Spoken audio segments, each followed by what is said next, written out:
Hello, and welcome to the Earth's Library. Find a comfortable position and allow the noise of the day to fade into the background. Feel the gentle weight of your body as you settle into this quiet space, and bring your awareness to the simple, steady rhythm of your own breath. Tonight, we are not opening a book filled with facts and answers. Instead, we are looking at a single folded page with a quiet question written on it. It is a question that sits behind everything we think we know, a soft hum beneath the surface of reality that you may have already felt in your most reflective moments. It is the possibility that our world, with its intricate rules, its cycles of creation and destruction, and the strange, beautiful emergence of life, was not an accident, but an arrangement, a grand and silent observation. The question is this: what if our Earth and everything on it is an experiment? As that thought settles in the air, allow me to ask you something much smaller. Where are you listening from right now? Is your room wrapped in the deep stillness of night? Or is the first soft light of dawn beginning to touch the edges of your window? Wherever you find yourself, we are here together in this moment, sharing this quiet exploration. If this kind of journey is one you wish to take again, consider subscribing to the Earth's Library and giving this documentary a like. It helps this space find others who are searching for a calm place to wonder. And now, let the first page of our story turn as we begin to explore the conditions of the experiment itself. If our world is indeed an experimental theater, then the first thing to consider is the stage itself, a setting so exquisitely prepared it feels less like an accident and more like an intentional design. Consider the placement of our Earth. It drifts in a precise orbit, a perfect distance from the fire of our star. Here, in this sliver of space, the energy received is not a searing blast that would strip the world bare, nor a distant, frozen whisper, but a steady, life-sustaining warmth. This is the first and most fundamental condition, the one that allows for the single most critical ingredient in the experiment: liquid water.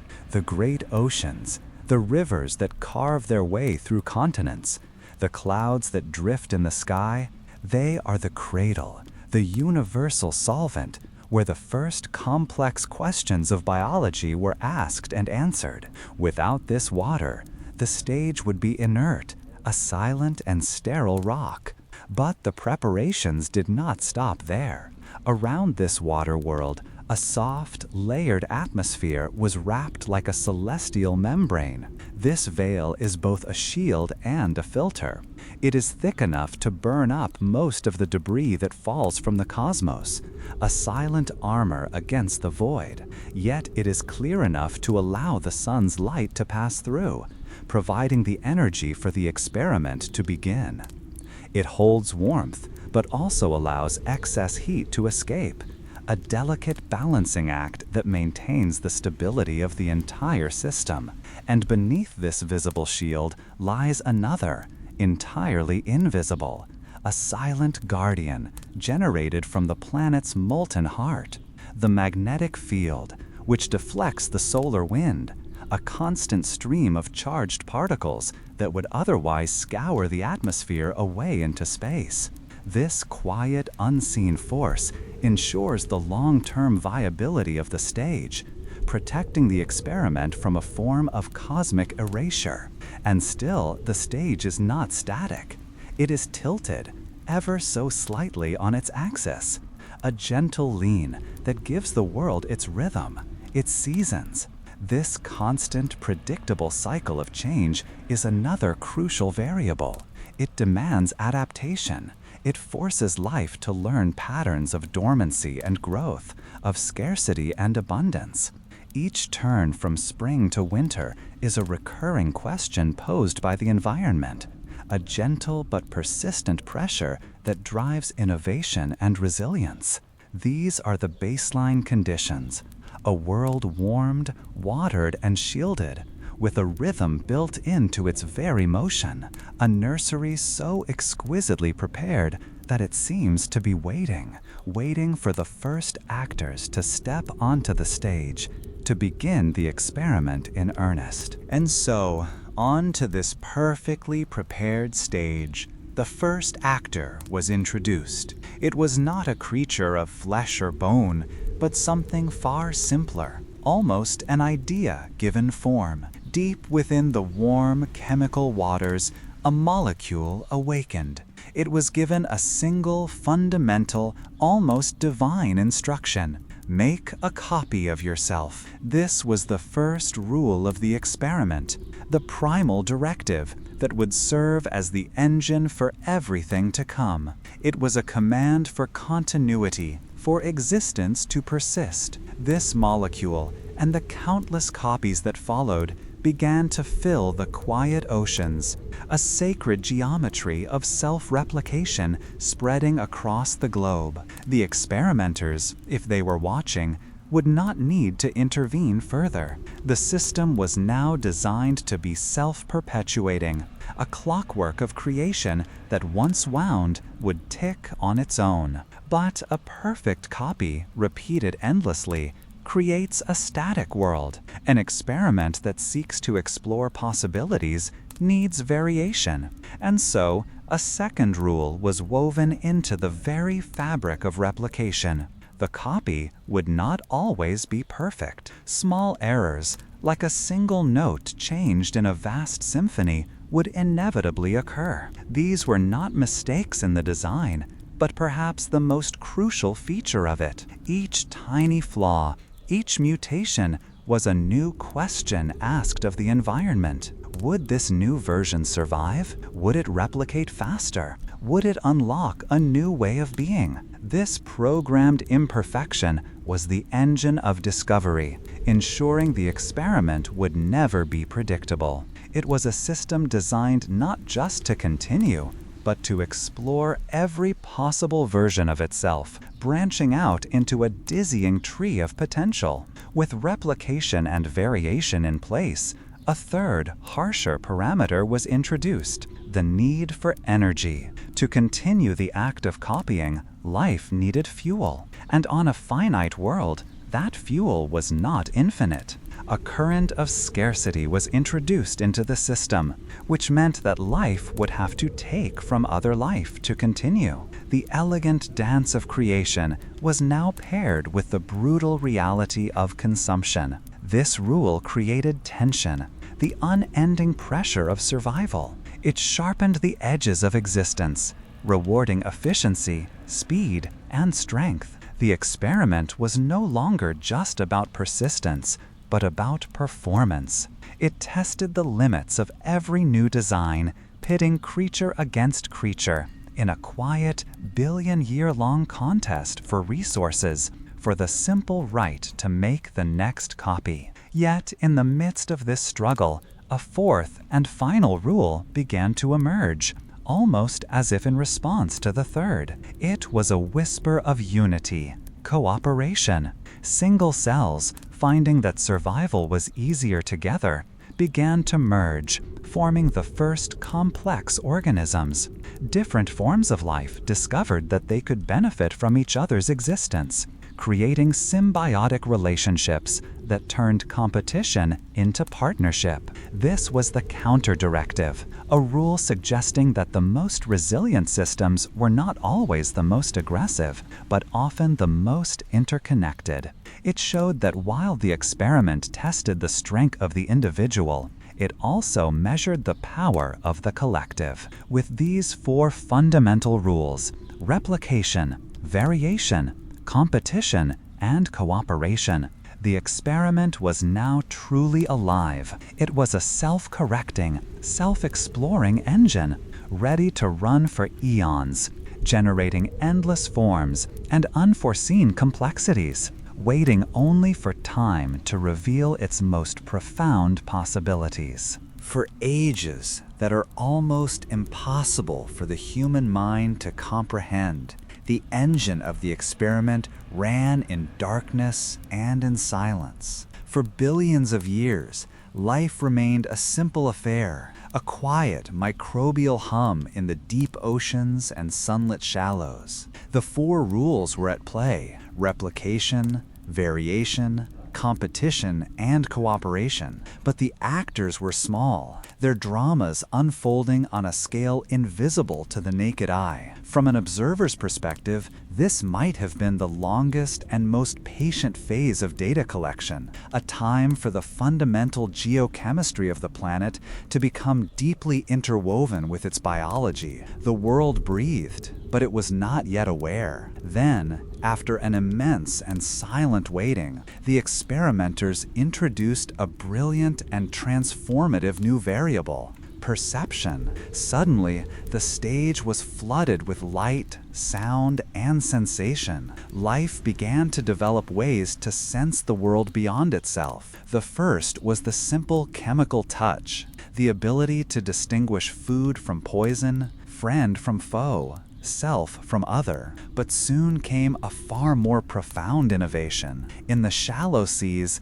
cells evolved that could do more than feel the world. They could see it. The first eyes were simple pits, capable only of sensing light and shadow, but they fundamentally rewrote the rules of survival. The predator could now hunt with directed purpose, and the prey could now see to flee. The experiment was no longer just a blind dance of chemistry. It had become a chase, a drama of shapes and distances played out under the sun. The world was no longer just a texture, but an image. Other senses followed, each adding a new layer of data to the experience of being alive. The ability to sense vibrations in the water, the tremor of a heavy footstep on the earth, the subtle chemical trails left in the air. Each was a new channel through which the environment could speak to its inhabitants. The stage was no longer silent, and the actors were no longer deaf. They were now nodes in a complex web of information, receiving and reacting to a constant stream of signals. But the most significant leap was not in the gathering of this data, but in what happened to it once it was received. A new capacity began to emerge: memory. An organism was no longer trapped in the present moment. The shadow in the water was not just a shape. It was a shape that could be remembered, linked to the feeling of fear, to the instinct for flight. The scent on the wind was not just a chemical, but a memory of food, a trigger for the hunt. The experiment was no longer just running in real time. It was beginning to write its own history in the neural pathways of its creatures. The data was becoming experience. And from this union of perception and memory, the most mysterious and perhaps most dangerous variable of all was born: a flicker of self-awareness, an internal observer. For the first time, a creature could not only feel pain, but know that it was feeling pain. It could not only see the world, but form an internal map of it, a private theater of the mind, where it could replay the past and anticipate the future. The experiment had produced a witness, a creature that could not only experience the stage, but could turn its gaze inward, and one day, perhaps, outward, beyond the stage itself, and wonder about the nature of the play. With awareness came a new and profound burden. The creature that could remember the past could now anticipate the future, and in that foresight, the quiet anxieties of existence were born. The witness could imagine the coming cold, the scarcity of a long winter, the shadow of a predator that was not yet there. This internal landscape of fear and desire became a powerful new engine driving the experiment forward. Survival was no longer just a reaction to the present.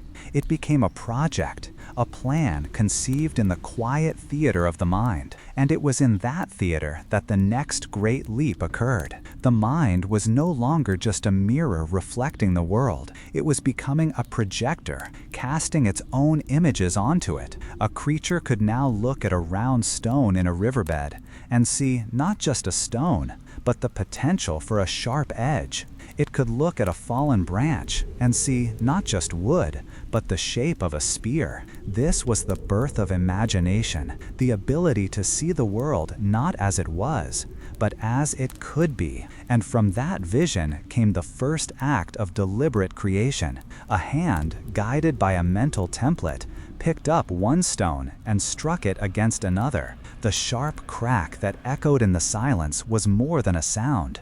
It was the sound of the physical world yielding to a thought. The flake that fell away revealed the first manufactured idea, an edge, sharper than any tooth or claw, designed for a purpose. The boundary between the internal world of the mind and the external world of matter had been broken. The creature was no longer just a participant in the environment, it had become a shaper of it. This act created a powerful and accelerating feedback loop. The hand that shaped the stone was, in turn, shaping the mind that guided it. The complex sequence of visualization, planning, and precise motor control required to make a tool strengthened the very neural pathways that allowed for abstract thought. Better tools led to better food, more protein to fuel a growing brain, which in turn could imagine even better tools. The experiment had entered a new, self-amplifying phase. Intelligence was no longer just a passive variable, it was becoming an active, driving force of its own evolution. Then came a discovery that was more than a tool. It was a tamed piece of the cosmos itself, fire. At first, it was a terrifying force, a thing to be fled. But the conscious mind, driven by its new curiosity, saw its potential. To control fire was to control the night.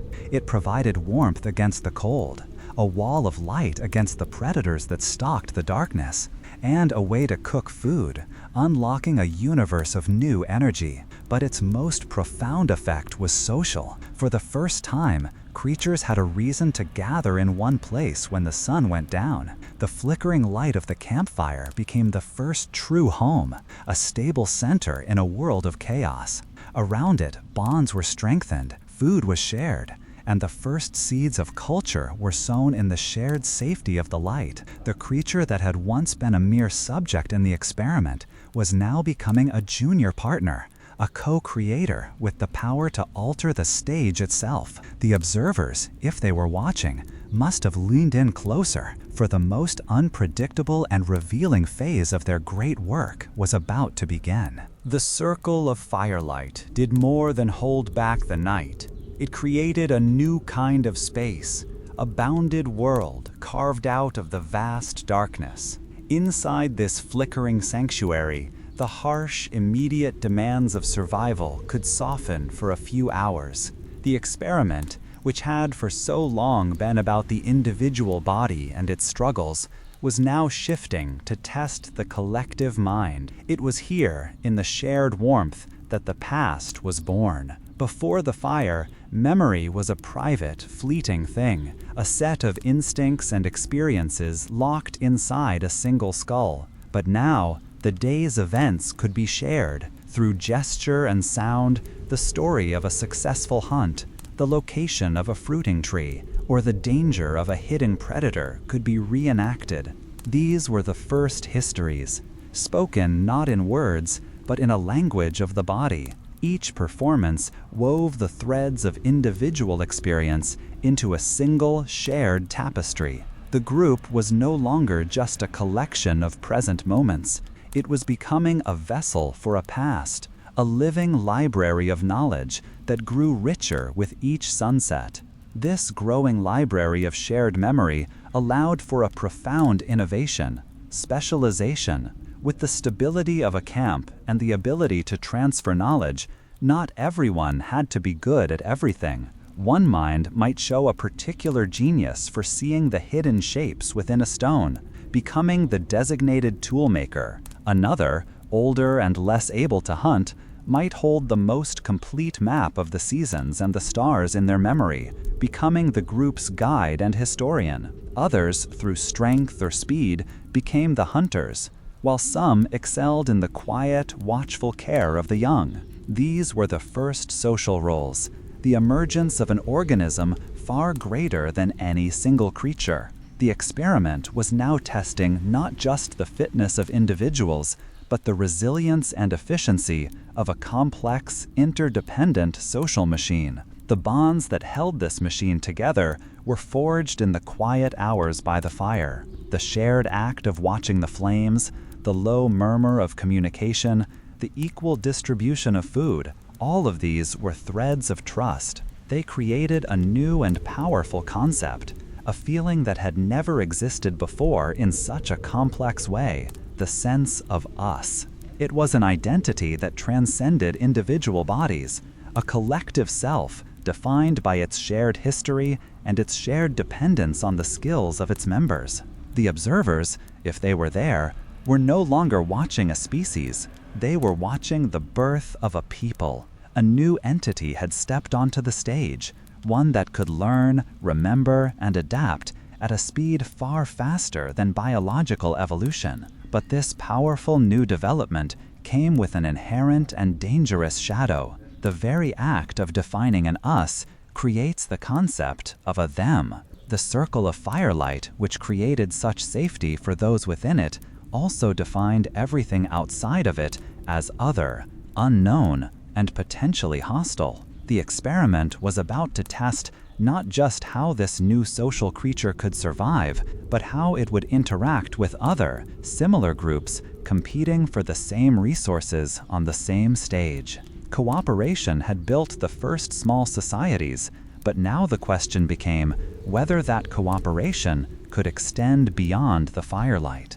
The safety of the fireside could not hold them forever. As the group grew, or as the seasons shifted and resources thinned, a new imperative emerged: to walk beyond the known horizon. This was a new and demanding phase of the experiment, designed to test mobility, adaptability, and the courage to face the unknown. For the first time, the small, isolated circles of firelight began to move across the vast, silent stage of the Earth. And inevitably, one day, a migrating group crested a hill and saw in the valley below the unfamiliar smoke of another's fire. Here was the test that had been building since the first sense of us was formed. What happens when one us meets another? The moment of first contact would have been one of profound tension and silence. Two groups, each with their own history, their own learned skills, and their own language of gestures, regarding each other across a space of cautious appraisal. In that silent moment, the future of the experiment branched into three distinct possibilities. The first and simplest path was conflict. Driven by fear and the immediate calculation of resources, one group might see the other purely as a competitor, a threat to be driven away or eliminated. This was a test of strategy, strength, and the group's ability to act as a coordinated, violent force. It was a brutal but effective solution to the problem of scarcity, a direct extension of the rule of competition, now scaled up to the level of societies. The second path was avoidance. Recognizing the risk of conflict, the groups might choose to withdraw, to veer away from each other and seek out separate territories. This was a test of a different kind of intelligence, the wisdom of conservation, of knowing which battles were not worth fighting. This choice spurred the Great Migrations, pushing these small bands of people into every empty corner of the world. From harsh deserts to frozen coastlines, each new environment a fresh set of experimental parameters, demanding new tools and new ways of life. But the third path was the most complex and held the most potential. It was the path of exchange.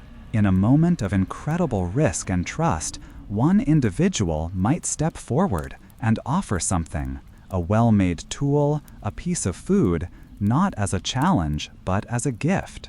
If that gesture was understood and returned, the fear between the two groups could soften into curiosity. This was the birth of diplomacy and trade, a test of the ability to see another group not as an obstacle, but as a potential ally. It required a new level of thinking, the capacity to imagine a shared future that was better for both than a divided present. This new, complex social world demanded a more powerful mind.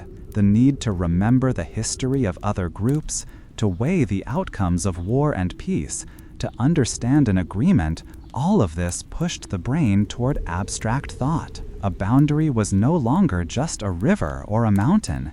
It could be an invisible line agreed upon in a shared memory. An alliance was not a physical thing, but a concept, a promise held in the minds of two separate peoples.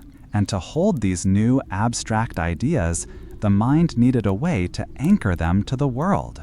A unique pile of stones might be left to mark a territorial border. A series of scratches on a piece of bone could serve as a record of a trade. The experiment was no longer just unfolding on the earth, it was being written into it. The minds of the subjects were beginning to map their own abstract world onto the physical one, creating a new layer of reality, a landscape of pure thought that would soon give rise to the experiment's most powerful tool of all. This new landscape of thought required a new way to navigate it, a more precise tool for sharing the increasingly complex inner world of the witness. The language of gesture and simple cries, which had served for so long, had reached its limit. You could use your hands to describe the size of a beast or the path to a river, but you could not use them to speak of yesterday's sorrow or tomorrow's hope. You could not debate a strategy, share a dream, or ask a question about the stars. The experiment had reached a point where its most advanced subjects were trapped by the confines of the present moment. A breakthrough was needed, and it came in the form of a quiet revolution. It happened when a specific, arbitrary sound, shaped by the mouth and breath, became inextricably linked to an object or an idea. The sound was no longer just a reaction to seeing a thing. It became a container for the thing itself, a symbol that could summon it into the mind even in its absence. This was the birth of the word, the atom of meaning. Suddenly, it was possible to speak of the lion without it being there, to warn the group, to plan the hunt, to tell the story of the one that got away. Reality was being duplicated, given a second form made of pure sound. But the true power was not in these individual atoms of meaning, but in the rules that allowed them to be combined. Syntax, grammar, the ability to arrange words in a sequence to describe relationships, actions, and possibilities. With this new code, a near infinite world of expression opened up. It was now possible to say not just lion and river, but the lion will be at the river tomorrow when the sun is high. This was more than communication.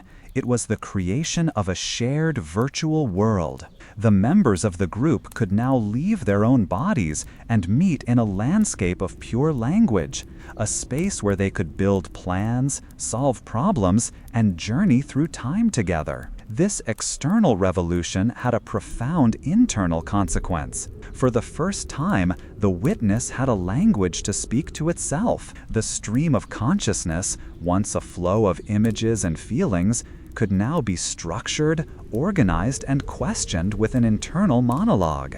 A creature could now reason with itself, calming its own fears, strengthening its own resolve, and holding complex ideas in its mind for careful examination. And with this new tool for understanding the world, the mind immediately turned to the biggest questions of all. Why does the sun travel across the sky? What are the stars? What happens when the fire of life goes out? Language allowed for the creation of the first great stories, the first myths. These were humanity's first attempts to understand the rules of the experiment, to create a narrative that explained the seemingly random events of their existence. These stories gave purpose to suffering, order to the chaos, and a sense of place within a grand, invisible design. But the observers, if they were there, would have noted that this powerful new tool was dangerously double-edged. The ability to create a shared reality based on trust also created the ability to manipulate it. Language could be used to share the truth, but it could also be used to tell a lie. A false warning could create a panic for personal gain. A false promise could secure an alliance under deceptive terms. The experiment had given its subjects the power of creation, the ability to build worlds of pure meaning. But with it came the power of falsehood. The stage was now set for the greatest dramas of all, not of survival against nature, but of truth against deception, of clarity against confusion within the minds of the creatures themselves. These new worlds, built from the breath of language, were not just stories for the fireside. They were blueprints for reality. A shared myth, a common story of creation and purpose, became a force more powerful than any stone tool. It was a kind of social gravity, pulling individuals together into a cohesive, motivated whole. A group that believed they were the chosen children of the mountain god, tasked with guarding a sacred river, would act with a unity and purpose that a scattered band of individuals never could. This shared belief was a new and potent variable in the experiment, a way to test the power of ideology. The stories themselves began to crystallize into rules for living. The wisdom of the elders, once passed down in fleeting performances, was now codified into laws and traditions. The abstract concepts of fairness, loyalty, and betrayal were given names and consequences. It was an attempt by the subjects to hard-code a moral operating system into their own societies, a way to manage the dangerous new tool of deception. The observers might have seen this as a fascinating development. The creatures were now trying to formally define the rules of their own test. This growing social and mental complexity required a different relationship with the land. The nomadic life, with its constant movement, was a life of fleeting footprints. But to build a world of meaning, the subjects needed to stay in one place. And so came the next great revolutionary act, the decision to plant a seed and wait. This was an act of profound faith, a conversation with time and the seasons. It was the birth of agriculture, a shift that tethered the human mind to a single patch of earth. This commitment to place changed everything. It allowed for the accumulation of surplus, the slow gathering of resources beyond the immediate needs of the day. And with this surplus came the ability to build things that would last longer than a single lifetime. The first great project was often to give the shared myth a physical home. Whether it was a circle of standing stones aligned to the sun, a tomb to honor the ancestors, or a temple on a hill, this was a monumental turning point. The abstract world of belief was being built into the landscape, a permanent anchor for the group's identity. The experiment now had a new kind of data to measure, the capacity for massive, coordinated labor in the service of a shared, non-essential idea. Around these sacred centers, the first true settlements grew. Houses, granaries, and defensive walls created a new kind of organism, the city. A city was a diagram of a shared consciousness made real. Its layout reflected the society's beliefs, with the temple at its heart. Its walls were a stark, physical line dividing us from them. Its granaries were a testament to a belief in the future. The experiment had moved from testing individuals and small bands to testing these complex, city-sized creatures, each a bustling ecosystem of cooperation, hierarchy, and belief. The subjects had built their inner worlds into the very stone of the earth. But this intricate new environment, designed for stability and purpose, would become the stage for the experiment's most intense trials yet, the struggles of power, inequality, and the profound challenge of sustaining a shared truth among thousands of strangers. Within the city walls, Among the thousands of strangers now living as one, the experiment began to test the very fabric of their new society. The surplus of grain, stored in communal granaries, was the city's triumph and its first great problem. It was a guarantee of a future, a buffer against the whims of nature. But it created a new and dangerous question. Who gets to control the future? Who holds the key to the granary? Out of this question, power, in its modern formal sense, was born. The ones who managed the surplus were the ones who held the city's life in their hands. Often, these were the same individuals who claimed to speak for the gods, whose myths held the city together. Practical authority and divine right became intertwined. A new kind of human emerged. The ruler, the priest-king, a central node in the city's growing social network, tasked with organizing the labor, distributing the resources, and interpreting the will of the heavens. With this new central authority came a necessary consequence: hierarchy. The city organism, in order to function, began to differentiate its parts. Some would continue to work the fields, their labor feeding the whole. Others would become soldiers, the city's armored shell. Some would be artisans and builders, the hands that gave the city its form. And at the top, a small group would become the mind, the decision makers. For the first time in the experiment, a creature's destiny might be determined not by its own strength or skill, but by the social layer into which it was born. This was the birth of inequality, a variable that would test the concepts of justice, fairness, and a society's ability to withstand its own internal pressures. The sheer complexity of this new system was straining the limits of human memory. A ruler could not remember the names of every soldier, the tribute owed by every farmer, or the amount of grain in every pot. The oral tradition, which had served for eons, was no longer enough. The experiment required a new tool. And so, under the pressure of administration, a new kind of magic was invented: writing. It did not begin with poetry or philosophy, but with accounting. A simple mark on a wet clay tablet to represent a bushel of grain, a symbol for a jug of oil. This was a revolution in data storage. Memory no longer had to live in the fragile, fading confines of a single human brain. It could now be stored externally, made permanent, verifiable, and scalable. A new class of specialists emerged to wield this power: the scribes. They were the keepers of the city's memory. They recorded the laws, tallied the harvests, and wrote down the history as the rulers dictated it. The shared truth was no longer a fluid story told around a fire. It became an official text, a single, authorized version of reality. The power of the word, once available to anyone who could speak, was now concentrated in the hands of the few who could read and write. The city now had a brain, a permanent memory stored on shelves of clay in the first libraries.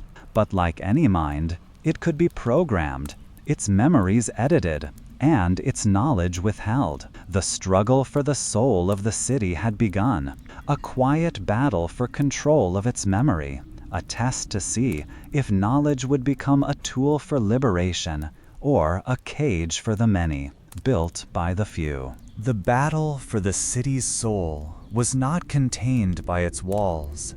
A city that had mastered its own memory and organized its power was a force of immense potential, but it was also a creature with an insatiable appetite. Its swelling population required more grain, its grand temples demanded more stone, and its rulers desired more wealth to display their glory. The small patch of earth that had first nurtured it was no longer enough, and so, driven by this new and complex hunger, the city began to look outward. The experiment was now entering a phase of aggressive expansion. The city organism sent out its tentacles, its armies, its merchants, its administrators, to connect with and ultimately consume the smaller towns and tribal lands around it. This was the birth of empire, a new and larger social creature, a network of cities and territories all tethered to a single dominant core. The us versus them dynamic, once a matter of small-scale tribal conflict, was now being played out on a continental stage. To hold this sprawling, diverse entity together, a more powerful ideology was needed. The city's local myth was expanded, its god becoming the supreme god of the known world. Its history, now carefully edited by the scribes, became the official history for all conquered peoples. The ruler was no longer just a king, but an emperor, a living symbol of the divine order, whose authority was absolute. This imperial truth, broadcast through art, architecture, and force, was a powerful tool for assimilation. The experiment was now testing whether a single manufactured narrative could erase countless older local truths and unify millions of strangers under one banner. To manage this new scale of being, the empire needed a nervous system. Great roads of stone were built, straight and relentless, cutting across mountains and deserts. These were the arteries of the empire, carrying not just soldiers and tribute, but something far more important: information. Fleets of messengers could now carry a written decree from the capital to a distant governor in a matter of weeks. The written word, once a tool for tracking grain, was now a tool for projecting power across a vast landscape, ensuring the emperor's will was known and obeyed. At the heart of this nervous system was the Imperial Library. It was a brain for the entire empire, a place where the knowledge of the world was collected, cataloged, and controlled. Scrolls and tablets containing the science, the history, and the myths of conquered peoples were brought to the capital. There, they were translated, studied, and absorbed into the Imperial Archive. Knowledge became another resource to be harvested, a way to understand and therefore better manage the diverse populations of the empire. This centralization of knowledge was a source of immense strength, but it also created an immense vulnerability. The imperial model was the experiment's grandest test of scale and control. It created a semblance of unity across vast and diverse lands, all governed by a single written truth. But in its relentless drive for order, it created deep fractures beneath the surface. The observers, patient as ever, would watch to see if this magnificent, brittle creation could withstand the pressures from without and the slow, inevitable decay from within. An empire at its peak feels like the end of history. Its stone cities seem permanent, its roads eternal, and its official truth the only truth imaginable. It presents itself as the final, successful outcome of the experiment. But this illusion of permanence is perhaps the most dangerous variable of all. An organism that stops adapting, that believes it has reached its final form, has already begun to die. The decay began from within, a slow sickness in the heart of the great machine. The immense concentration of wealth and power at the center led to a quiet corruption. The ruling class, insulated from the realities of the wider world, grew decadent and disconnected. The vast bureaucracy, once a marvel of efficiency, became a rigid web of tradition, resistant to new ideas and incapable of responding to change. The imperial truth, once a powerful unifying force, became a brittle dogma, demanding belief even as the world it described was visibly fading away. The experiment was testing the limits of size and stability, and finding that what is too rigid is destined to break. In the cracks that formed in this rigid structure, new ideas began to grow like wildflowers. On the fringes of the empire, in the quiet provinces and the bustling port cities where many cultures mingled, people began to whisper of new possibilities. New philosophies questioned the nature of power and justice. New spiritualities spoke of a connection to the divine that did not require the emperor as an intermediary. These were quiet, intellectual rebellions, a search for a truth that felt more real than the one carved on the official monuments. The observers, if they were there, might have seen this as a crucial part of the test. When a system becomes corrupt, can its subjects invent a new one from within? While the empire was being hollowed out by these internal forces, the pressure from without began to mount. The so-called barbarians, the peoples living outside the imperial borders, had not been idle. They had learned from their powerful neighbor, adapting its technologies and strategies.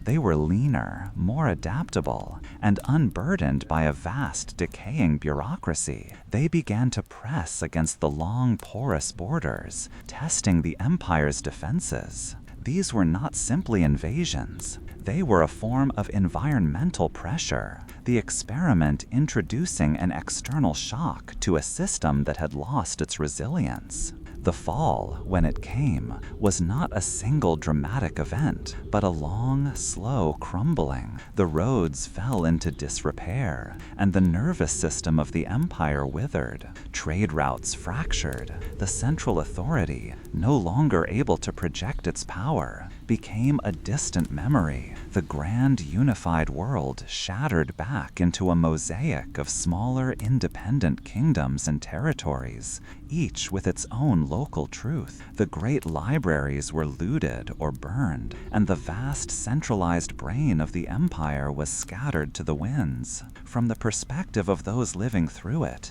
it was an age of darkness, a catastrophic failure. But for the experiment itself, it may have been a necessary reset. The collapse of the rigid monolithic structure created space. The ideas that had been whispering in the margins were now free to flourish. The knowledge from the great library, though scattered, was preserved in hidden monasteries and the courts of minor kings.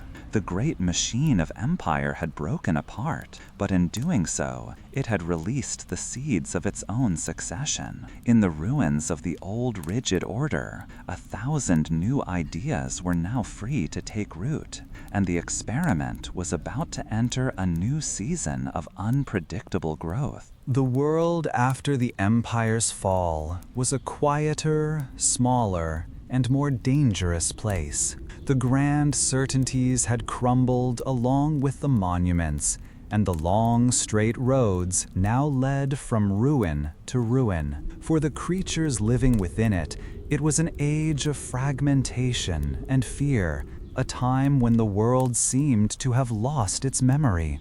But for the experiment itself, this was not a failure. It was a necessary pruning. The monolithic, overgrown structure had been cleared away, allowing sunlight to reach the forest floor, where new and varied forms of life and thought could begin to grow. In this fractured world, the knowledge of the past, the data from the previous phase of the experiment, became a precious and endangered thing. It was not preserved in grand public institutions, but in small, hidden sanctuaries, in isolated monasteries perched on mountainsides, in the quiet libraries of desert cities. Dedicated hands worked by candlelight, copying the old texts. They were islands of memory in a vast sea of forgetting. These keepers of the flame were not just archivists, they were curators, selecting what was most vital from the wreckage of the past. The experiment was now testing the resilience not of an empire's armies, but of its ideas, and the devotion of the few who believed that knowledge was worth saving. With the collapse of a single enforced truth, the individual mind was set free. The great questions about purpose, morality, and the nature of reality were no longer answered by an imperial decree. They became personal quests, undertaken by lonely philosophers and small communities of thinkers. Without the weight of a state-sponsored ideology, the mind could explore more freely, questioning everything, including the nature of the divine and the foundations of human society. The focus of the experiment was shifting from the grand collective organism of the empire to the intricate inner world of the individual consciousness. It was a test of introspection, of what the mind would build for itself when it was no longer given a blueprint. This turn inward was balanced by a new way of looking outward. With the ancient texts now scarce or questioned, the most reliable source of truth became the world itself. A new kind of thinker emerged, one who trusted direct observation over inherited dogma. These were the first true scientists, reading not the books of men, but the great, open book of nature. They watched the stars not to divine the future, but to map their movements. They mixed chemicals not to find a magical elixir, but to understand their properties. They were developing a new tool for understanding reality, a method based on evidence, skepticism, and repeatable results. The experiment was introducing a new way of knowing, one that could potentially verify or dismantle all the myths that had come before. These new ideas, the preserved wisdom of the past and the new methods of the present, began to spread, not along grand imperial highways, but through a slow, secret web of connection. They were carried in the satchels of wandering scholars, in the minds of merchants traveling new trade routes, and in letters passed from one monastery to another. This was a decentralized network of thought, more resilient and adaptable than the old top-down system. It was a quiet, global conversation, a cross-pollination of ideas that would slowly but surely build a new foundation for the world's next great awakening. This was the deep, quiet work of the age, the preservation of the old and the birth of the new. The experiment had not failed. It had simply entered a phase of introspective silence, gathering its strength for the moment it would awaken once more, with a new and startling clarity. The long, quiet season of thought did not last forever. In scattered cities and universities, the seeds that had been so carefully preserved began to sprout, and a new technology emerged that allowed this growth to spread like a wildfire. A method for creating identical copies of a written text meant that knowledge was no longer a rare treasure, locked away and copied by hand over a lifetime. It could now be duplicated 1,000 times over, leaping from the page and into 1,000 minds at once. The decentralized web of ideas, once slow and secret, was now becoming a fast and public conversation. The experiment had just dramatically increased its own processing speed, allowing its subjects to share and build upon new data faster than ever before. Armed with this rediscovered knowledge and a new confidence in their own powers of observation, the subjects turned their gaze back to the heavens. But this time, they had a new tool, a lens, ground with precision that could pull the distant and the faint into sharp focus. When the first astronomer turned this instrument to the night sky, what they saw began to unravel the very fabric of the old imperial and religious myths. The planets were not perfect, wandering lights, but worlds in their own right. The moon was not a polished disk, but a cratered, mountainous sphere. And most profoundly, the evidence began to suggest that the Earth was not the center of everything. It was a small stage, like the other planets, orbiting the sun in a vast, dark theater.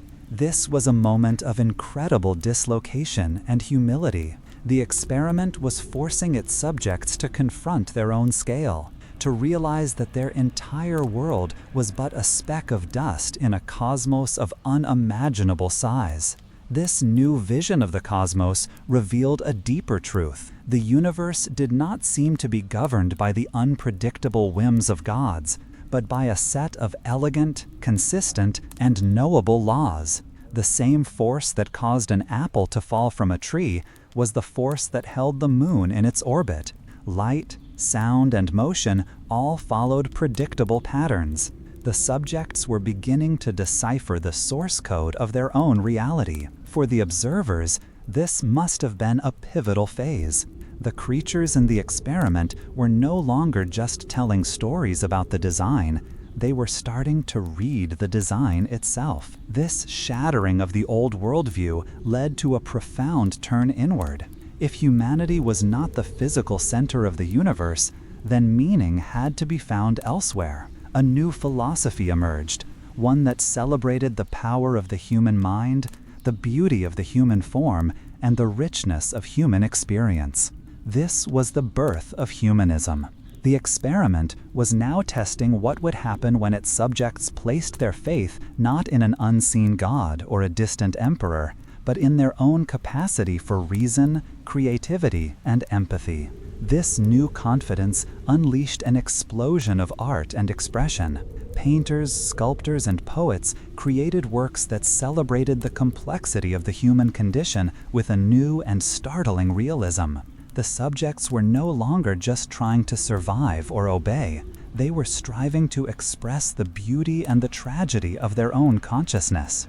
But every new light casts a new and longer shadow. The subjects now held the powerful tool of reason and evidence. They used it to illuminate the darkest corners of the cosmos and the deepest potentials of their own minds. The experiment was about to test whether this newfound clarity would lead to wisdom or to a more profound and dangerous kind of blindness. The newfound clarity of reason did not remain a tool for quiet contemplation. The discovery that the universe was a machine running on knowable laws led to an inescapable and powerful new idea. If the world is a machine, then it can be re-engineered. The subjects of the experiment, for the first time, began to see their environment not as a sacred or mysterious entity to be lived within, but as a collection of resources to be harnessed and optimized. This shift in perspective was catalyzed by the unlocking of a new and potent energy source, a ghost of ancient sunlight captured millions of years ago and buried deep within the earth. By burning this fossilized past, they released a power that dwarfed anything that had come before. The experiment had just introduced a massive, uncontrolled injection of energy, and it would change the board entirely. This new power gave birth to a new kind of life, the machine of iron and steam. And these machines created a new temple, the factory. Life, which for eons had been paced by the slow, organic rhythms of the sun and the seasons, was now tethered to the relentless, mechanical rhythm of the clock and the factory whistle. Time itself was remade, no longer a cyclical, flowing river, but a straight line divided into identical, efficient units of production. The experiment was now testing the human spirit's resilience against a new kind of pressure, the demand for mechanical perfection and the slow erosion of the soul that comes from repetitive, soulless labor. The cities swelled into sprawling, smoke-veiled giants, the engines of this new age. They were places of dazzling innovation and unimaginable wealth, but also of a new and desperate kind of poverty. The old hierarchies of priest and king were being replaced by new ones, the owner of the factory and the worker who served the machine. The social inequalities that had been born in the first cities were now amplified to a terrifying degree, creating a landscape of deep internal division. The experiment was creating a high-pressure social laboratory, testing whether a society could withstand such extremes of wealth and misery without tearing itself apart. This new industrial power also devoured distance. Machines of steam and steel running on iron rails or powering great ships began to shrink the world. Continents that had been separated by months of dangerous travel could now be crossed in a matter of days. The slow peripheral interactions between cultures became a constant global hum. But this was not an equal meeting. It was an age of conquest, driven by the industrial machine's insatiable need for raw materials and new markets. A new, more powerful form of empire emerged, one that could project its will across the entire planet. They had learned to see the world as a collection of resources to be consumed and processes to be optimized. The experiment had entered its most powerful and paradoxical phase. The subjects were gaining an almost godlike ability to remake their world, but were becoming blind to the subtle, interconnected web of life they were beginning to unravel. The question now was not whether they could change the world, but whether they could survive their own success. The shrinking of the world did not bring its people closer in spirit. Instead, the entire planet became a single stage for the old, familiar dramas of power and fear, now amplified by the terrible efficiency of the machine. The great industrial empires, having consumed all the space between them, now saw each other as the final obstacles in a global game of dominance. The experiment, which had tested the small group and the city and the nation, was now scaling its conflict simulation to the planetary level. And the tools for this conflict were no longer sharpened stones or forged iron, but the very engines of progress, repurposed for destruction. The same factories that built locomotives now produced artillery that could fire shells for miles. The same chemical knowledge that created fertilizers now created poisonous gas.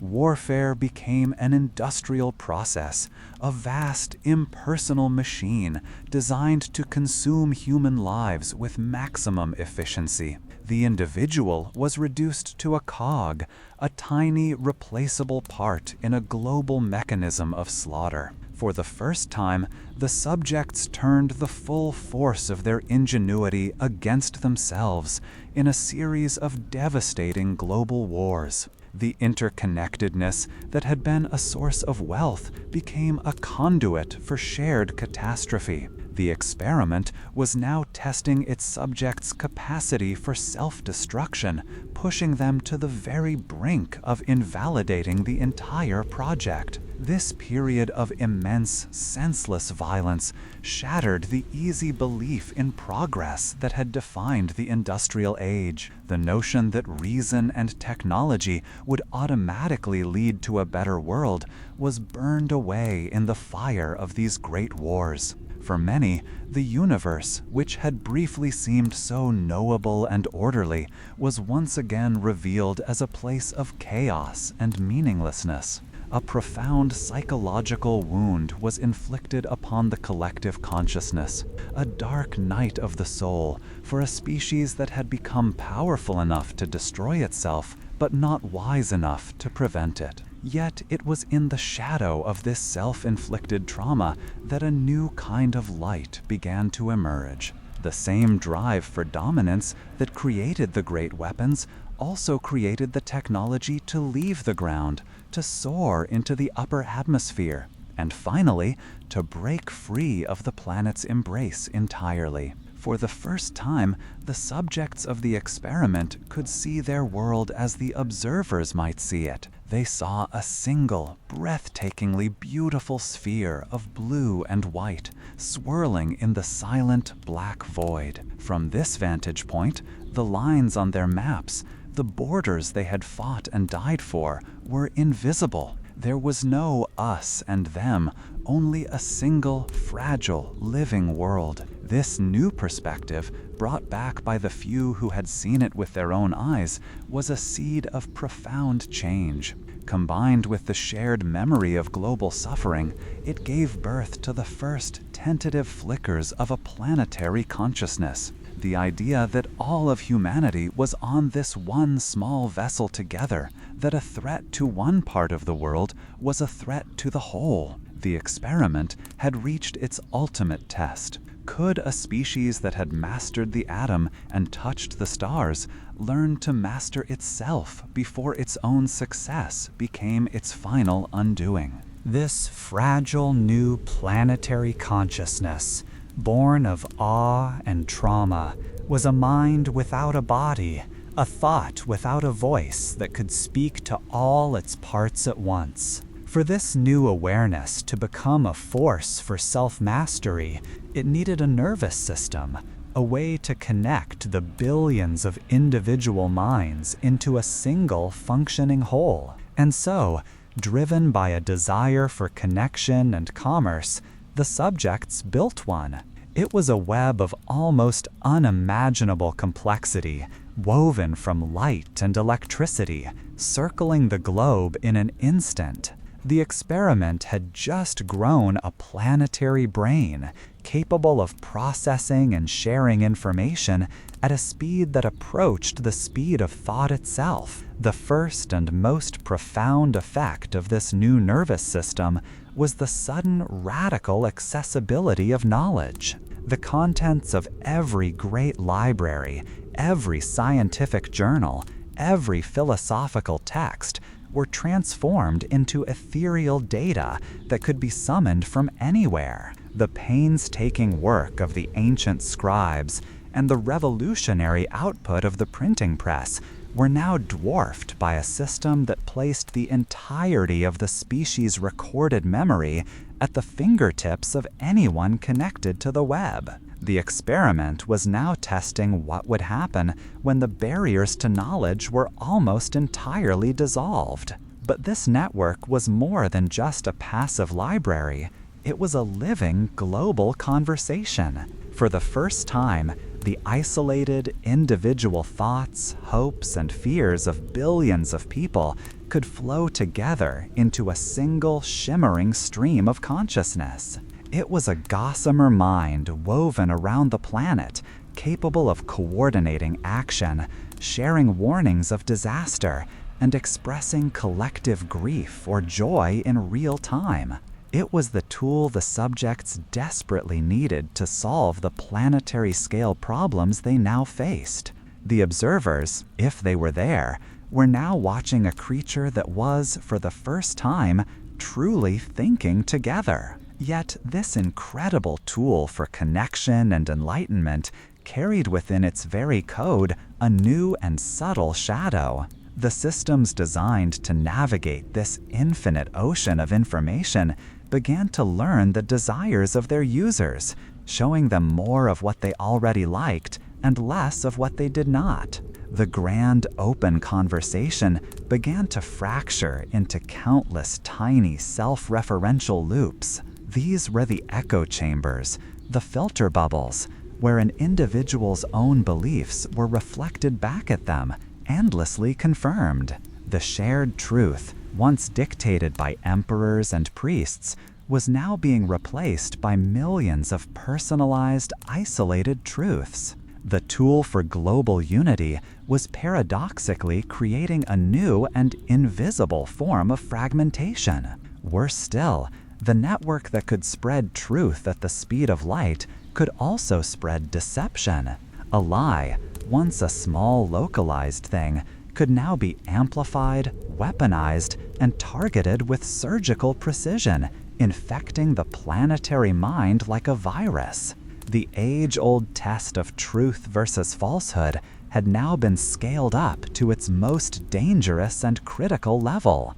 The subjects had built a collective mind for their planet, a gossamer web capable of holding all their knowledge.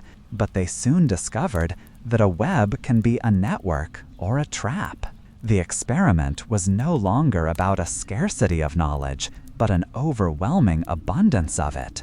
The ultimate test had shifted from the challenge of finding the truth to the profound and difficult art of recognizing it.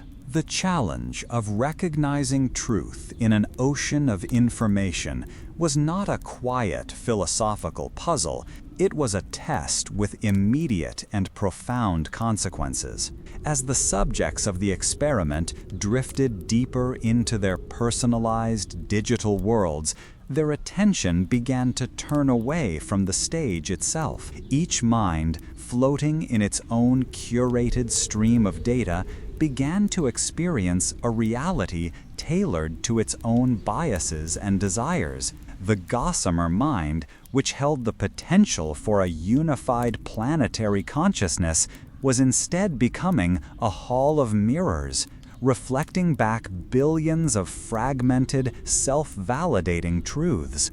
This was the great distraction. The physical world, with its subtle cues and slow, deep rhythms, could not compete with the instant, vibrant feedback of the network. The experiment was now testing what happens when its most intelligent creatures become more invested in the reality they have created than in the one they inhabit. While the subjects were looking at their screens, the stage itself was beginning to show signs of critical stress. The immense energy that had been released during the industrial age was now visibly altering the fundamental operating conditions of the world. The planet's climate, which had been a stable backdrop for the entire rise of civilization, began to shift. The great ice sheets, the planet's memory of ancient winters, started to weep into the sea. The oceans, the cradle of all life, began to carry a strange new warmth. A quiet, steady subtraction was occurring, as species that had been part of the experiment for millions of years began to vanish, their unique answers to the question of survival lost forever. A profound paradox emerged.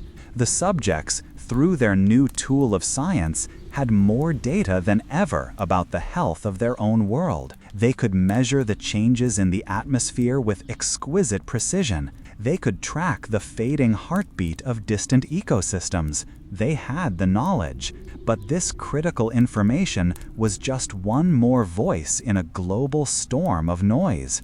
It had to compete for entertainment, with political dramas, and with the endless, deliberate spread of comforting falsehoods that said no change was needed. The experiment was testing whether the most important truth of all, the truth of their own physical foundation, could cut through their self-imposed haze. But the stage was not a passive thing. The intricate web of life, so long taken for granted, began to send its own undeniable signals.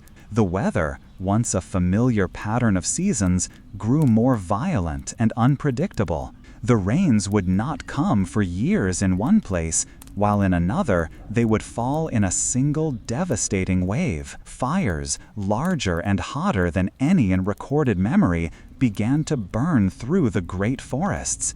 These were not acts of a vengeful god, but the simple mechanical feedback of a system pushed out of balance. It was the physical reality of the experiment intruding upon the digital dream, a series of urgent alarms from the stage itself, trying to capture the attention of its distracted actors. The experiment had created a global mind, but that mind was looking inward, captivated by its own reflection.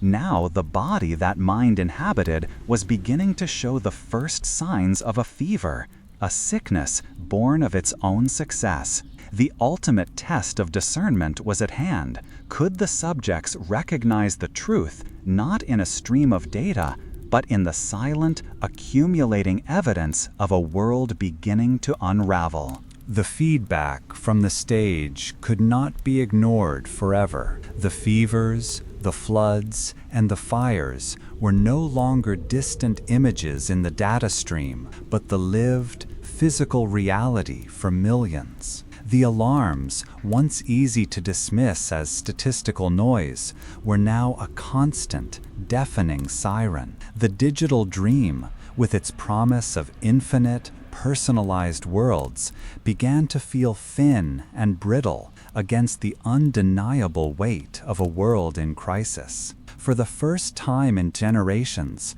a significant portion of the subjects was forced to look up from their screens and confront the state of their own home. What they saw was the consequence of their own blindness. This collective shock was the beginning of a great and difficult turning. The core belief that had driven them for centuries, the idea of endless growth on a finite stage, was revealed to be a profound and dangerous error in calculation. The experiment was now testing whether a species could consciously recognize its own guiding myth as a failure and find the courage to write a new one. In the quiet disillusionment that followed, a new kind of listening began to emerge. Having been failed by the comforting noise of their own networks, some subjects started to listen to the world again. They began to pay attention to the slow, deep language of the ice cores, the ancient stories held in the rings of trees, and the silent, urgent warnings from the disappearing coral reefs. It was a rediscovery of the interconnectedness they had forgotten, a relearning of the fundamental truth that their own health was inseparable from the health of the entire planetary system. The experiment was measuring a society's ability to rediscover a vital truth it had chosen to ignore. This new awareness triggered a profound shift in values. The old metrics of success, the ceaseless accumulation of things, the relentless extraction of resources, began to look like the metrics of the crisis itself. A new definition of wealth started to take root, one based not on what could be taken from the world, but on what could be restored to it.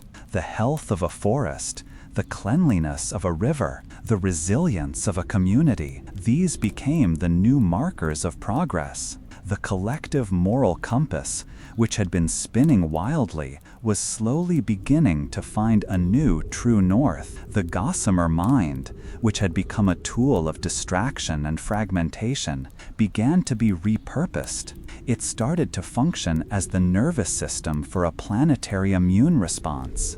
Using the global network, small scattered groups began to coordinate their efforts. They shared knowledge on how to reforest barren land, how to clean polluted waterways, how to build systems for living that drew their energy from the daily, abundant light of the sun, rather than the finite ghosts of the past. The global brain, for the first time, was beginning to consciously focus on healing the global body. It was a slow and fragile awakening, and it was far from universal. The old momentum of consumption and division was still immensely powerful, but it was a start. The subjects of the experiment, having been pushed to the edge of a systemic failure, were finally beginning to act not as passengers, but as caretakers. They were consciously trying to alter the parameters of their own test to prove that they could, in fact, survive their own success by choosing a different definition of it. This new choice to act as caretakers was not a single, triumphant event, but the beginning of a long and difficult labor. It was the sober dawn after a long and feverish night. The subjects now understood the scale of the damage, and they understood that the healing would not be the work of a single generation, but perhaps of 1,000 years. The experiment had now shifted into a new phase, one that would test not the capacity for rapid growth, but the far more difficult virtues of patience, perseverance, and long-term vision. The first task was to fundamentally re-engineer the very machines and systems that had given them their power. The old industrial model, a straight line from extraction to production to waste, was now seen as a design for self-destruction. A new philosophy began to take hold, one that looked to the planet's own ancient systems for inspiration. They began the slow work of transforming their linear, mechanical world into a circular, living one. Cities were redesigned to function less like engines and more like forests, learning to recycle their own water, to turn their waste into nutrients, and to draw their power from the clean, daily energy of their star. Industries that had once prided themselves on conquering nature now sought to imitate it, learning the elegant efficiency of a living cell or a thriving ecosystem. This physical redesign demanded an even more difficult reinvention of their abstract systems. The economic model that demanded infinite growth on a finite world was recognized as the core of the problem. A new kind of economics began to emerge, one that measured its success not in the speed of transactions or the accumulation of currency, but in the well-being of the subjects and the health of the planetary stage. It was a quiet and profound revolution of thought, an attempt to rewrite their most fundamental social contract to align with the newly rediscovered laws of interdependence. The experiment was now measuring whether a species could consciously evolve its own value systems away from pure self-interest and toward a balanced systemic health. But the greatest challenge was not technological or economic, it was social. The work of healing a planetary ecosystem could not be done by a divided species. The old, deep fractures between nations and cultures, the lingering shadows of empire, and the bitter memories of conflict had to be addressed. The shared, undeniable threat of a destabilized world became the common ground upon which a fragile new kind of cooperation was built. Old rivalries were slowly set aside, not out of sudden love, but out of shared necessity. The experiment was now testing the final and most difficult iteration of the us versus them problem. Could us finally expand to include the entire species, not just in theory, but in sustained, practical, global action? This was not just the work of leaders and scientists. The sheer scale of the task meant that the power had to be distributed. The individual, who had felt so powerless against the vast impersonal forces of the industrial and digital ages, now found a new sense of purpose. Every small, local act of restoration, the planting of a tree, the cleaning of a shoreline, the choice to consume less, was now understood as a meaningful contribution to the great shared project. The experiment was now testing a new model of change, one driven not by a central authority, but by the synchronized, voluntary efforts of billions of individuals, all working from a shared understanding. The outcome was far from certain, but for the first time, the subjects were working together, consciously and deliberately, to pass the test. The great work was a slow and quiet thing. It did not offer the instant feedback of the old digital world, with its flashing lights and immediate rewards. To restore a forest, to heal a river, to rebuild the soil, these were tasks that required a different kind of attention, a different relationship with time. The subjects had to learn the forgotten art of patience, to find satisfaction not in a final dramatic result, but in the small, steady, daily acts of care. This slow, deliberate labor began to have a profound and unexpected effect on the subjects' inner worlds. Their attention, which had been fractured into 1,000 tiny pieces by the relentless demands of the network, began to heal, To plant a tree and watch it for seasons, to learn the subtle patterns of a returning ecosystem, required a deep and sustained focus. It was a form of collective meditation, a grounding in the physical reality of the stage. The constant, anxious hum of the gossamer mind began to quiet down, replaced by a calmer, more present awareness. The experiment was now testing a new quality of consciousness, one rooted not in the virtual, but in the tangible, living world. With this quietening of the mind came the return of a clear and undeniable purpose. The existential dread of the previous ages, the feeling of meaninglessness in a chaotic universe, began to recede.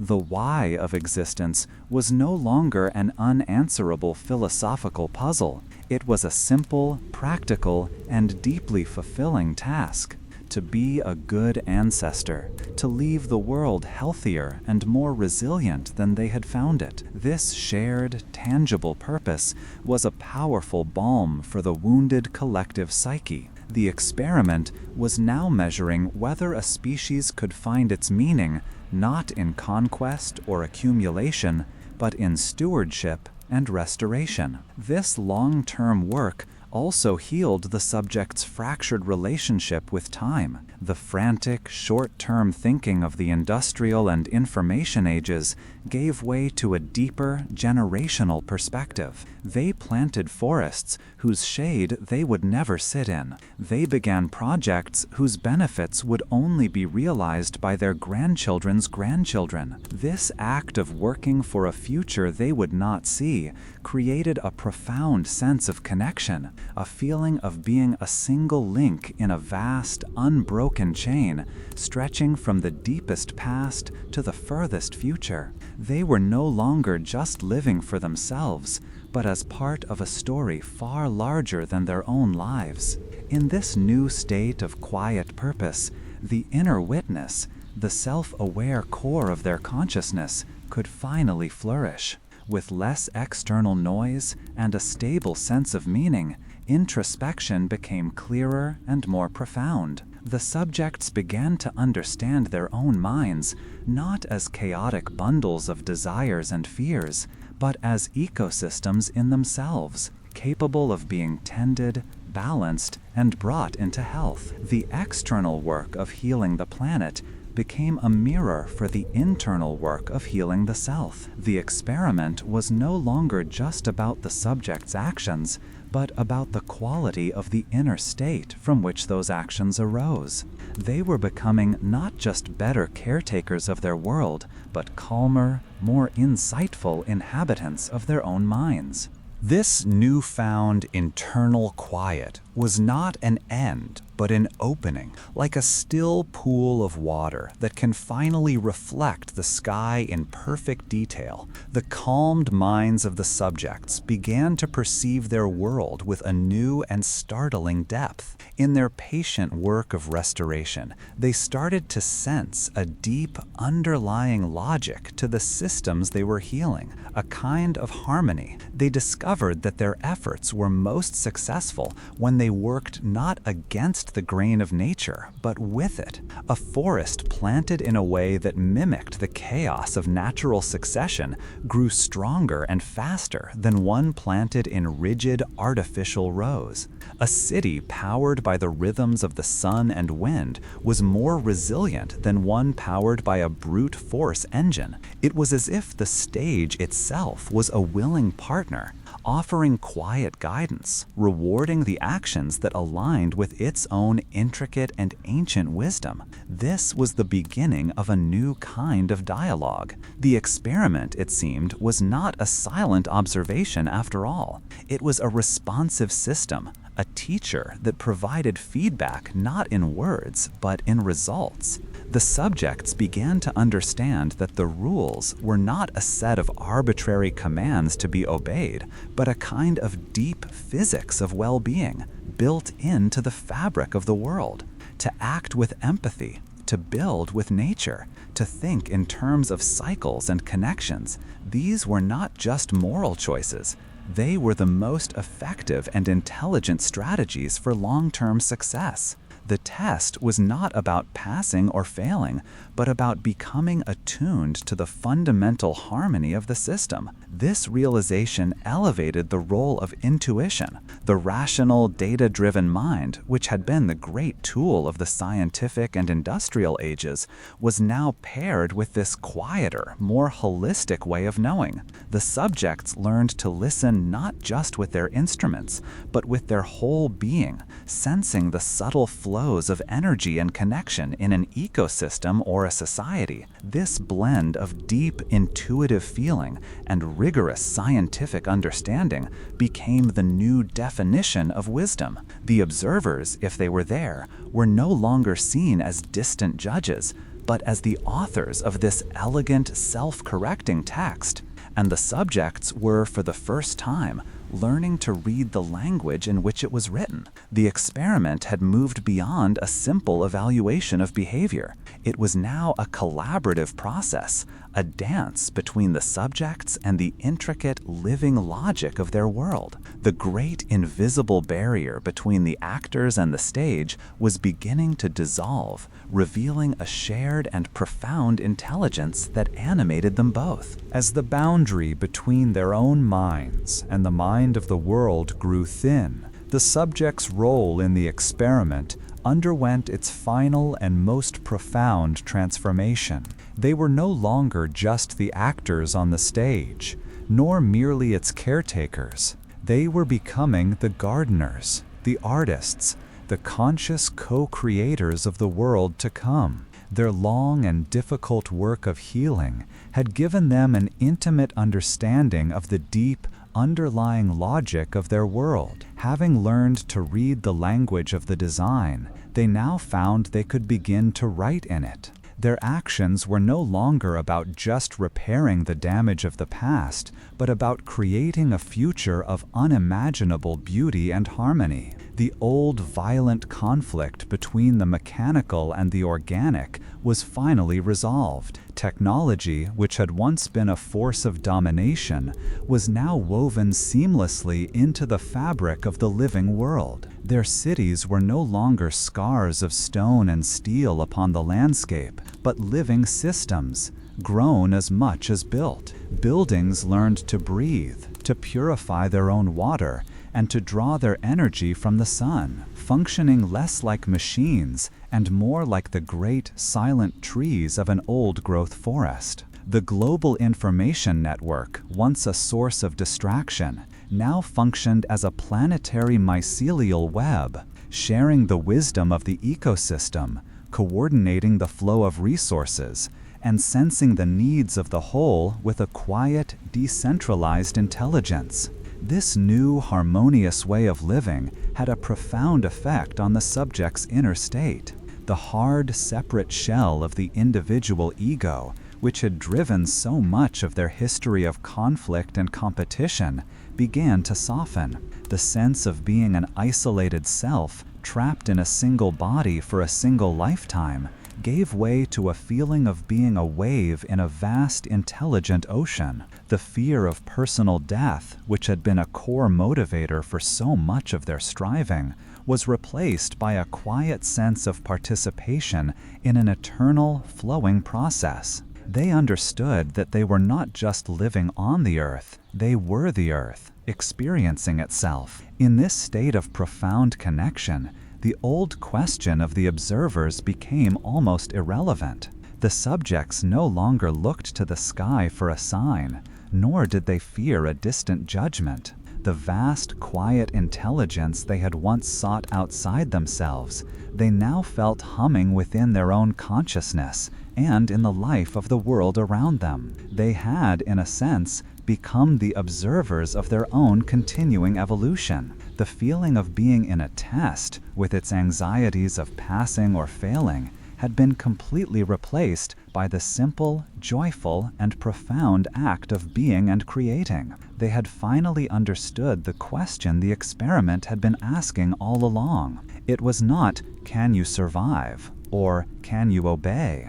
It was and always had been, can you become a conscious and loving partner in the act of creation? Having finally understood the question, the only thing left to wonder was what came after the answer. The answer was not a word, but a state of being. It was a quiet, planetary hum of balance and awareness, a world and a species that had finally learned to think and to feel as one.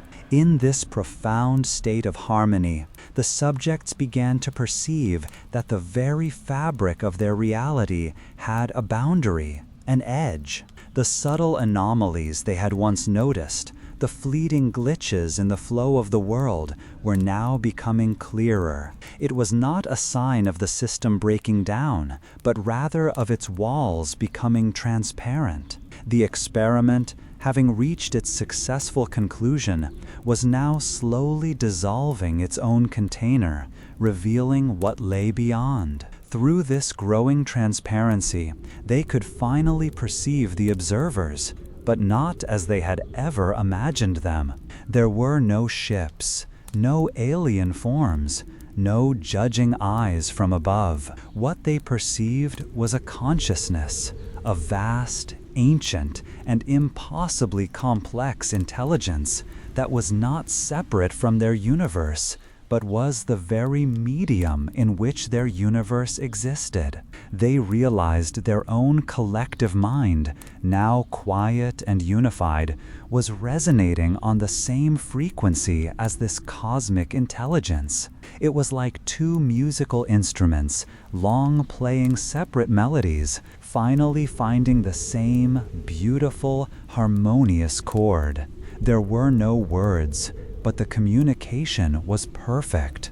The intention of the experiment flowed into them, a wave of pure understanding. They saw that the purpose had never been about judgment, but about cultivation. Their entire long history, the struggle, the pain, the joy, the discovery, had been a slow, deliberate process of nurturing a very specific kind of consciousness, one that was creative, empathetic, and wise enough not to destroy itself. It was a consciousness that could be trusted with a greater reality. And with this understanding came a silent invitation.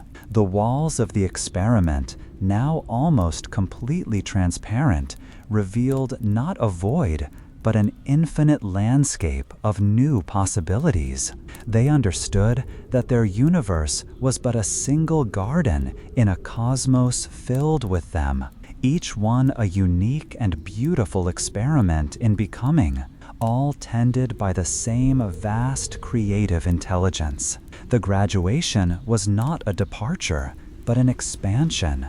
Their minds, now stable and mature, were being invited to perceive and participate in this wider cosmic conversation. The Earth had been a chrysalis, a perfect, protected world designed to nurture a very specific kind of becoming.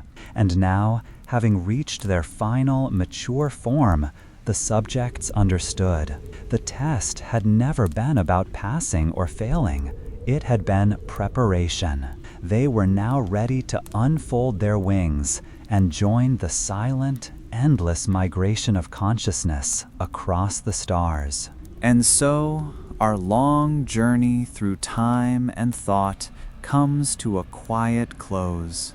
The story of the experiment, which began with a single, simple molecule in a warm, ancient sea, has found its answer. The subjects, after eons of struggle, discovery, and transformation, have found their wings. We have watched them through the great, slow ages as they learned to use tools, to gather around a fire, to build cities of stone and myth, and to weave their thoughts into empires. We saw their magnificent, brittle creations rise and fall, and we felt the quiet patience of the ages as new wisdom was gathered in the ruins of the old. We saw them awaken to the vastness of their cosmos, and then to the fragility of their own small world. We watched as they struggled with the immense power they had created, a power that nearly led to their undoing. And we have seen them finally turn that power toward healing, to quiet their own noisy minds, and to enter into a silent, harmonious dialogue with the very fabric of their reality, becoming at last not just subjects in a test, but conscious partners in creation. Now the grand cosmic story fades, leaving behind only a soft, distant light, like a star seen from a far-off world. And the central question, what if, is returned to you, here, in the quiet stillness of your own space. Perhaps the story is true, perhaps it is not. But in the end, that may not be what matters most. Perhaps the idea of an experiment is simply a gentle lens through which to see our own lives. It is a way to find meaning in our struggles, to see them not as random hardships, but as tests of our own resilience and compassion. It is a way to feel that our small, quiet acts of kindness and creativity are not lost, but are noted in some vast, unseen ledger. It is a way to feel connected to a story far larger than ourselves, a story of becoming, unfolding across all of time. Let these thoughts now soften and dissolve. There are no more questions to answer tonight, no more tests to take. There is only the gentle weight of your body, the warmth of the space around you, and the easy, steady rhythm of your breathing. Feel the last embers of the day's thoughts cool and fade. You are now a part of the quiet, patient turning of the world, a single, peaceful note in the deep, silent harmony of the night. You have done the great work of your day, and now is the time for rest, for restoration, for the deep and dreamless healing that sleep provides. Allow